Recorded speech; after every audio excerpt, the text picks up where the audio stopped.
नमस्कार दोस्तों, स्वागत है आपका कमोडिटी अपडेट्स में। नमस्कार, द डीप डाइव में आपका स्वागत है।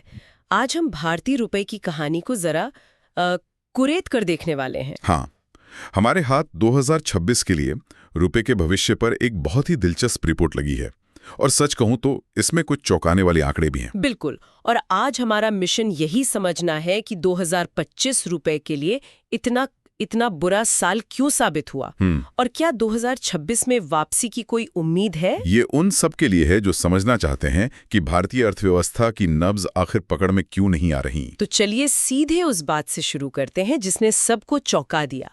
2025 में भारतीय रुपया सिर्फ गिरा नहीं, बल्कि वो एशिया की सबसे खराब प्रदर्शन करने वाली करेंसी बन गया। डॉलर के मुकाबले 5% से ज्यादा की गिरावट और 91 के उस मनोवैज्ञानिक स्तर को भी पार कर गया। आखिर ऐसा क्या हुआ? देखिए, ये किसी एक वजह से नहीं हुआ। ये एक कह सकते हैं एक परफेक्ट स्टॉर्म जैसा था, जहां कई चीजें एक साथ गलत हो गई। तो इस स्टॉर्म का पहला बड़ा विलन कौन था? रिपोर्ट तो व्यापार घाटे यानी ट्रेड डेफिसिट की तरफ इशारा कर रही है। बिल्कुल, अक्टूबर में ये 41.68 बिलियन डॉलर्स के रिकॉर्ड स्तर पर पहुंच गया। ये आंकड़ा सुनने में ही बहुत बड़ा लगता है। ये बहुत बड़ा है और इसके पीछे की कहानी भी बड़ी दिलचस्प है। एक तरफ त्योहारों के मौसम में सोने की मांग हमेशा की तरह आसमान छू रही थी। हाँ, तो हमने डॉलर खर्च करके सोना खरीदा, और दूसरी तरफ अमेरिका ने जो टैरिफ लगा रखे थे उनकी वजह से हमारे निर्यातकों की कमाई घट गई। अच्छा, तो मतलब एक तरफ से डॉलर बाहर ज्यादा जा रहा था और दूसरी तरफ से अंदर कमा रहा था। ये तो एक दोहरी मार थी। बिल्कुल, और इसका सीधा असर रुपए की कमर पर पड़ा। यानी एक दरवाजे से पैसा जा रहा था और दूसरे से आने वाला पैसा भी कम हो गया। पर व्यापार घाटे के अलावा एक और बड़ी वजह थी कि बाहर का पैसा देश से निकलकर जाने लगा। हाँ, विदेशी पूंजी का बाहर जाना। रिपोर्ट के मुताबिक विदेशी निवेशकों ने भारतीय शेयर बाजारों से लगभग 18 बिलियन डॉलर खींच लिए। और इसकी वजह बहुत सीधी साधी है। देखिए, पैसा हमेशा ढलान की तरफ बहता है, मतलब जहां ज्यादा रिटर्न मिलेगा वो वहीं जाएगा। और उस वक्त बाकी बाजारों में रिटर्न ज्यादा था, बहुत ज्यादा। अमेरिकी, एशियाई और यूरोपीय बाजारों में 15% से 35% तक का तगड़ा रिटर्न मिल रहा था। इसकी तुलना में भारत में कितना था? भारतीय बाजारों में डॉलर में सिर्फ 1 से 2% का रिटर्न दिया। तो ये तो उनके लिए एक आसान गणित था। यहाँ 2% कमाने से अच्छा है कि कहीं और 20% कमाया जाए। बिल्कुल, इसमें कोई रॉकेट साइंस नहीं है। निवेशक भावनाओं पर नहीं, मुनाफे पर चलते हैं।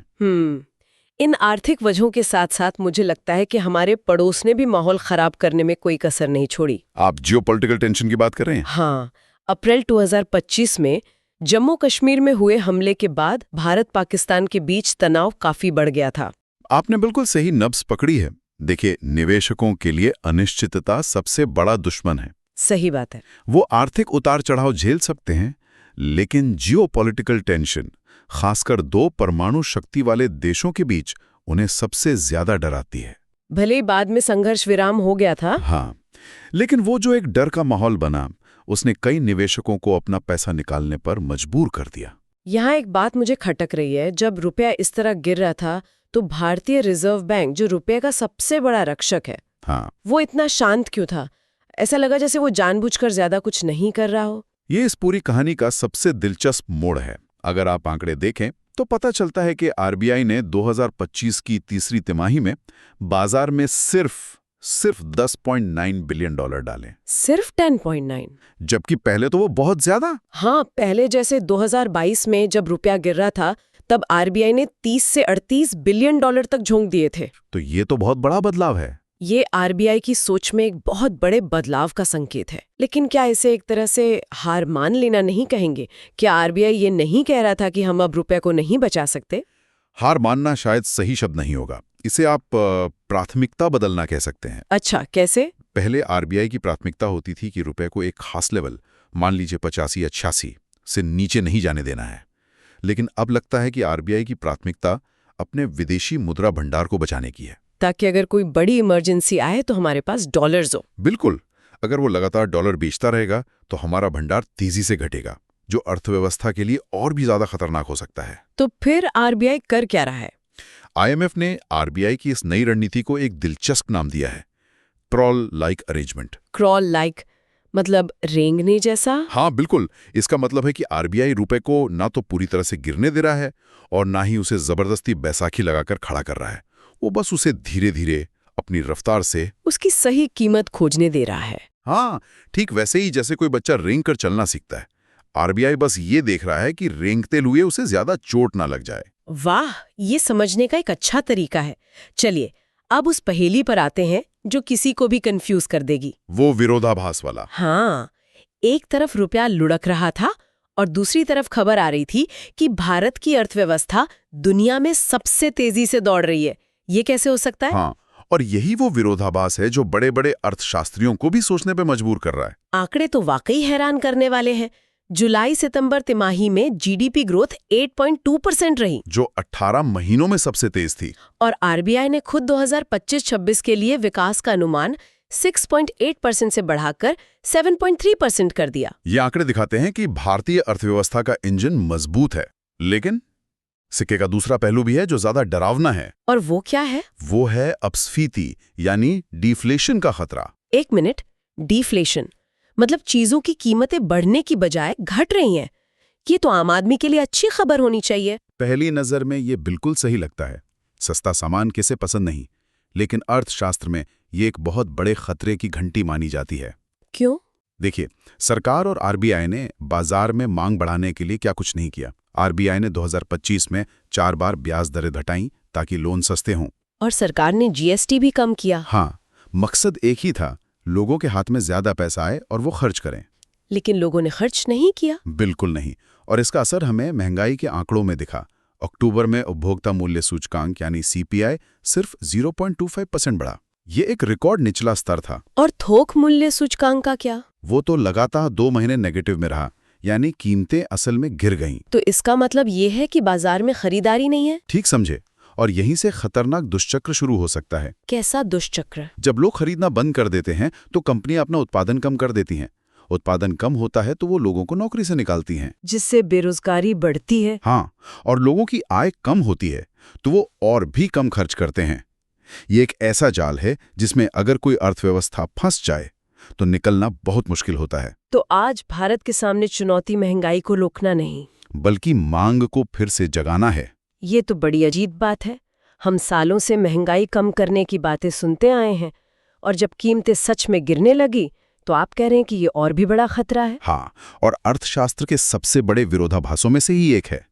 जो चीज एक व्यक्ति के लिए अच्छी है, यानी सस्ता सामान, वही जब पूरी अर्थव्यवस्था के लिए होती है तो जहर बन सकती है। ठीक है, तो अब जब चुनौती साफ है कि लोगों को खर्च करने के लिए मनाना है, तो 2026 में रुपए के लिए कोई उम्मीद की किरण दिख रही है? इस जाल से निकलने का रास्ता क्या है? उम्मीदें कई चीजों पर टिकी हैं। कुछ घरेलू कदम उठाने होंगे और कुछ अच्छी खबरें अंतर्राष्ट्रीय मोर्चे से भी आ रही हैं। घरेलू स्तर पर सरकार क्या कर सकती है? रिपोर्ट के मुताबिक सबसे सीधा तरीका है लोगों के हाथ में सीधे पैसा देना, जैसे कि टैक्स में छूट देकर। हाँ, या फिर मनरेगा जैसी ग्रामीण सहायता योजनाओं का बजट बढ़ाकर। मकसद यह है कि लोगों की जेब में खर्च करने के लिए पैसा हो। इसके अलावा विदेशी निवेश के नियमों को और आसान बनाना और भारतीय बॉन्ड्स को ग्लोबल इंडेक्स में शामिल कराने की कोशिशें तेज करनी होंगी, ताकि देश में डॉलर का फ्लो बना रहे। और ये जो दूसरे देशों के साथ रुपए में व्यापार करने की बात चल रही है, क्या वो वाकई में कोई बड़ा बदलाव ला सकती है? ये एक लंबी दौड़ का घोड़ा है, लेकिन बहुत जरूरी कदम है। सोचिए, अगर हम कच्चा तेल खरीदने के लिए डॉलर की जगह रुपए में पेमेंट करने लगे तो डॉलर की मांग अपने आप कम हो जाएगी। बिल्कुल, और डॉलर की मांग कम होगी तो रुपए पर दबाव भी घटेगा। ये एक दिन में नहीं होगा, लेकिन इसकी शुरुआत करना बहुत जरूरी है। ये तो हुई घर की बात। बाहर की दुनिया से, खासकर अमेरिका से क्या उम्मीदें हैं? वहां से तो हमें 2025 में टैरिफ की मारी मिली थी। यहाँ एक बहुत ही सकारात्मक खबर है। दिसंबर में भारत और अमेरिका के बीच व्यापार पर जो बातचीत हुई, उसमें काफी अच्छी प्रगति हुई है। अच्छा? हाँ, रिपोर्ट के मुताबिक अमेरिकी अधिकारियों ने यहाँ तक कहा कि भारत के प्रस्ताव अब तक के सबसे अच्छे हैं और उम्मीद है कि मार्च 2026 तक कोई समझौता हो सकता है। और उन टैरिफ्स का क्या जो हमारे निर्यातकों को परेशान कर रहे थे? उस पर भी अच्छी खबर है। कुछ अमेरिकी सांसदों ने भारत पर लगे टैरिफ हटाने के लिए एक प्रस्ताव भी पेश किया है। अगर वो हट जाते हैं तो ये तो बहुत बड़ा बूस्ट होगा। जबरदस्त बूस्ट होगा और रुपए को सीधी मजबूती देगा। इन सब के अलावा एक और बड़ी बात जो मैंने सुनी है वो है डॉलर के खुद कमजोर होने की संभावना। क्या इसमें कोई दम है? हाँ, और ये रुपए के लिए सबसे बड़ा गेम चेंजर साबित हो सकता है। इसके पीछे 2 मुख्य कारण हैं। पहला, अमेरिका में महंगाई काबू में आ रही है, तो उम्मीद है कि उनका फेडरल रिजर्व ब्याज दरें घटाएगा। जब अमेरिका में ब्याज दरें घटती हैं तो निवेशक बेहतर रिटर्न के लिए भारत जैसे उभरते बाजारों की तरफ भागते हैं। और दूसरा कारण? दूसरा, दुनिया में डी-डॉलराइजेशन का एक ट्रेंड चल रहा है। ब्रिक्स देश जैसे रूस और चीन आपस में व्यापार के लिए डॉलर पर निर्भरता कम कर रहे हैं। ये सब मिलकर वैश्विक मंच पर डॉलर की बादशाहत को थोड़ा कम कर सकते हैं, जिसका सीधा फायदा रुपए जैसी करेंसी को मिलेगा। सही समझे। ये तो हुई अर्थव्यवस्था की बड़ी तस्वीर और सरकार की योजनाएं। लेकिन जो ट्रेडर्स और निवेशक हर दिन इन नंबरों से जूझते हैं, उनके लिए चार्ट्स की लकीरें क्या कहानी कह रही हैं? तकनीकी चार्ट्स एक मिली-जुली लेकिन दिलचस्प कहानी बता रहे हैं। साप्ताहिक चार्ट पर एक असेंडिंग ट्रेंड चैनल बन रहा है। आसान भाषा में इसका क्या मतलब हुआ? मतलब रुपया एक ऊपर की ओर जाती हुई गली में चल रहा है, जो आमतौर पर तेजी का संकेत होता है। लेकिन इस गली की दीवारें भी हैं जिनसे वो टकरा सकता है। तो वो दीवारें या रुकावटें कौन से स्तर पे हैं? ऊपर की तरफ 91.00 का लेवल एक बहुत बड़ी दीवार है, एक रेजिस्टेंस है। अगर रुपया इसे तोड़कर पार निकल जाता है तो फिर ये 91.40 के अपने पुराने रिकॉर्ड स्तर को भी छू सकता है। और नीचे की तरफ सहारा कहाँ है? नीचे की तरफ 90.00 का स्तर एक मजबूत मनोवैज्ञानिक सहारा है, एक सपोर्ट है।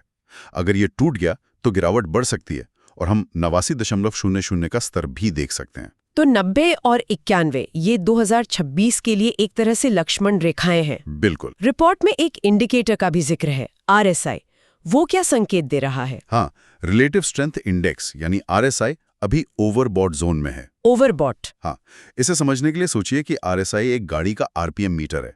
जब आप बहुत तेजी से एक्सेलरेट आते हैं तो सुई रेड जोन में चली जाती है, जिसे ओवरबॉट कहते हैं। अच्छा, मतलब गाड़ी पर जोर पड़ रहा है। हाँ, इसका मतलब ये नहीं कि इंजन खराब हो गया है, लेकिन ये एक संकेत है कि रफ्तार थोड़ी कम करनी पड़ सकती है। रूपी के साथ भी कुछ ऐसा ही हो रहा है। हाल की तेजी के बाद एक छोटा मोटा करेक्शन आ सकता है। तो चार्ट्स भी कह रहे हैं कि रास्ता सीधा नहीं है, थोड़ा संभल कर चलना होगा। चलिए अब इन सारी बातों को समेटते हैं। कुल मिलाकर 2026 में रुपए का भविष्य कैसा दिखता है? ये एक ऐसी फिल्म की तरह है जिसमें हीरो मजबूत है, लेकिन विलन भी कम नहीं है। अच्छा, तो हीरो कौन है? एक तरफ भारत की दमदार आर्थिक वृद्धि, कमजोर होता डॉलर और RBI का सधा हुआ रवैया, ये सब हीरो की तरह रुपए को सहारा दे रहे हैं। और विलेन कौन कौन है? सबसे बड़ा विलेन है हमारा बढ़ता आयात बिल, जो व्यापार घाटे को बढ़ाता है। और दूसरा विलेन है विदेशी निवेश का चंचल स्वभाव, जैसा हमने 2025 में देखा। ये निवेशक जरा सी घबराहट में अपना पैसा निकाल ले जाते हैं, तो ये अस्थिरता का जोखिम हमेशा बना रहेगा। रिपोर्ट के आखिर में एक बहुत ही पते की लाइन लिखी है, 2026 में रुपया आशावादियों और निराशावादियों दोनों को निराश कर सकता है। इसका क्या मतलब निकाला जाए? इसका मतलब है कि रास्ता बहुत उबड़-खाबड़ रहने वाला है। जो लोग ये उम्मीद लगाकर बैठे हैं कि रुपया रॉकेट बनकर 85-86 पर पहुंच जाएगा, शायद उन्हें निराशा हाथ लगे। और जो ये गिरावट की उम्मीद कर रहे हैं, और जो ये सोच रहे हैं कि रुपया टूटकर 95 के पार चला जाएगा, शायद वे भी गलत साबित हों।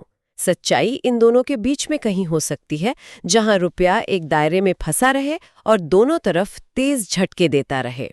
तो आज की इस पड़ताल से ये तो साफ है कि भारतीय रुपए का भविष्य किसी एक धागे से नहीं बल्कि कई घरेलू और अंतर्राष्ट्रीय धागों से बुनी हुई एक जटिल चादर है।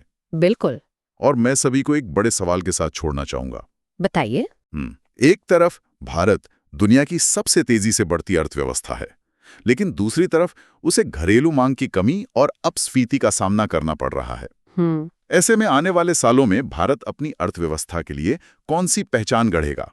क्या वो अमेरिका की तरह एक उपभोग आधारित महाशक्ति बनेगा जहां घरेलू मांग ही विकास का इंजन हो, या फिर वो चीन की तरह एक निर्यात केंद्रित पावर हाउस बनेगा? इस सवाल का जवाब ही लंबे समय में रुपए की असली दिशा और दशा तय करेगा। एक जरूरी बात, ये चैनल सिर्फ एजुकेशनल और इन्फॉर्मेशनल पर्पस के लिए है।